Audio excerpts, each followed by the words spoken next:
Suite à la publication d'un communiqué réglementant la circulation des gros porteurs, citernes et bennes dans le périmètre urbain, le maire de la ville de N'Djamena, Senoussi Hassan Abdoulaye, et son adjoint ont rencontré les représentants des syndicats des transporteurs, des chauffeurs et les responsables du parc municipal de Nguéli. Cette initiative vise à garantir une meilleure compréhension et application des nouvelles mesures essentielles pour la sécurité et la fluidité de la circulation dans la capitale tchadienne. La secrétaire d'État à la santé publique et à la prévention, Dr Baïndé Kandi Francine, a rencontré ce matin les représentants des partenaires techniques et financiers. La réunion a porté sur l'apport des partenaires pour l'organisation de la 29e session du comité directeur de la revue annuelle du secteur de la santé. Au nom des partenaires techniques et financiers, le représentant de l'OMS, Dr Abdoulaye Yam, a rassuré de l'engagement de chaque institution à soutenir cette œuvre salutaire en faveur de la population tchadienne. La secrétaire d'État à la santé publique et à la prévention, Dr Baïndé Kandi Francine, a remercié les partenaires techniques et financiers pour leur sens de collaboration, de partenariat et de contribution, facilitant la tenue effective de cette grande rencontre. Un homme a tué l'amant de sa femme. C'était dans la nuit du 17 au 18 mars au canton Banda, province du Mont-Chari.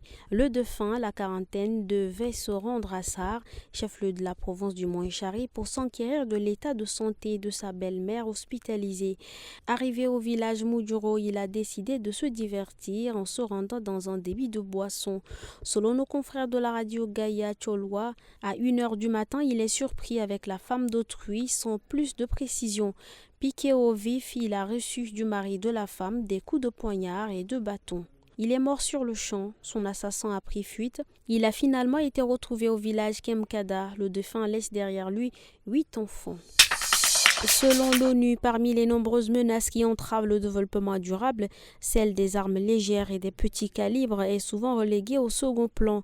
Pourtant, ces instruments de mort qui circulent abondamment dans les zones de conflit et bien au-delà façonnent le paysage de la violence au quotidien. Ce frein majeur à l'essor économique et social. Lors d'une réunion conjointe de l'Assemblée générale et du Conseil économique et social des Nations unies, les présidents des deux organes ont rappelé avec force que la prolifération de ces armes ne se contente pas d'alimenter l'insécurité, elle sape les fondements même du progrès économique et social. Le corps inerte d'une femme a été repêché ce matin du 20 mars du fleuve Chari. Selon certains témoignages, la défunte se rendait au marché pour proposer la vente de ses marchandises. Étant sur le pont étroit qui relie le 7e au 9e arrondissement de N'Djamena, elle aurait fait un malaise, tombant ainsi dans le fleuve.